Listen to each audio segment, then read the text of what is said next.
Louis Revaliente lives in a small town near Cambridge, England. He bought this poppy pin back in 2016 as part of a fundraiser for the Royal British Legion, a charity supporting members of the armed forces and its veterans. Each pin commemorates a soldier that lost their life on the first day of the Battle of the Somme, which was the 1st of July 1916. So there was, I think, about 19,000 soldiers lost their lives. Some 800 soldiers with the Newfoundland Regiment went into battle that morning at Beaumont-Hamel. Only 68 men would make roll call the next day.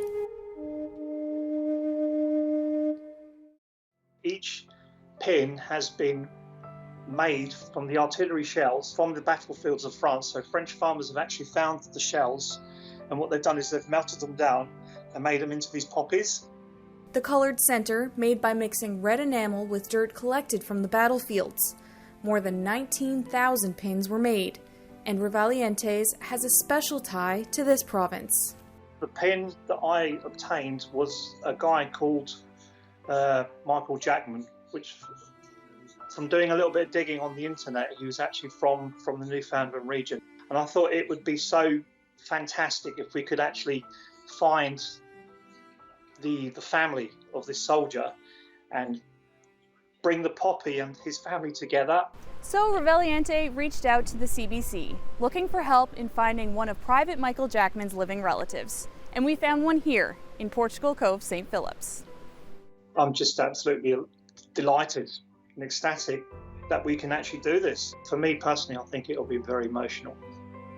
Not only is he a living relative of the fallen soldier, but he also happens to be his namesake. Hi, I'm Michael Jackman. I'm the nephew of Private Michael Jackman, number 733, killed in action Beaumont-Hamel, July the 1st, 1916. And he was only 19 years old, and he went overseas when the war started in 1914. He had two brothers. One was my father, and the other one was a priest.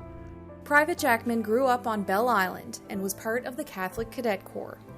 My grandfather had quite a store over there, combination dry goods. He was a tinsmith by trade. He had post office down the and Michael worked for him. Yeah. And I do know he spent some time, maybe a year or two, at St. Bonaventure's College, as did my father, as did I.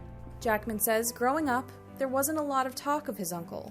But it was just always referred to as poor Mike, and Dad was probably quite taken up with Mike. And I think he took his death pretty hard. And these young men, all 700 of them, that they didn't die in vain. They died to make life better for us. That's why we're here today.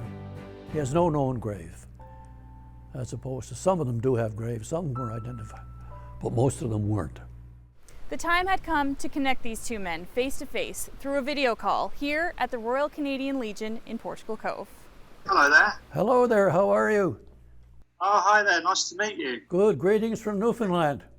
My namesake is Private Michael Jackman. So you actually named after your uncle as well. That's amazing. Well, my actual name is Luis Miguel because my parents are Spanish. Okay, yeah. My second name, Miguel, that's actually Michael as well. Basically, the reason why I'm here is I would like you, on behalf of me and of my family, would you accept the poppy? Oh, I'd be honored. I've got it here. I'll show you what it looks like. So basically, it's very, very unique. It's actually, the actual poppy has been made from First World War artillery shells. Well, I'll be darned. You know, I'm so glad I've actually managed to contact somebody from his family. So it means a lot to me as well. I really appreciate this. Oh, you're more than welcome. More than welcome. So happy. Something I've been wanting to do for a long time. So it's done now. Wonderful, wonderful. Thank you. And now, thanks to a meeting between strangers separated by an ocean, a piece of family history will soon return home. I thought it was excellent. I mean, the thought that they haven't forgotten us after 100 plus years, you know, it's sort of heart-lifting, you know. Michael Jackman plans to proudly display his uncle's commemorative poppy here on the walls of the local Legion. Jen White, CBC News, Portugal Cove, St. Phillips.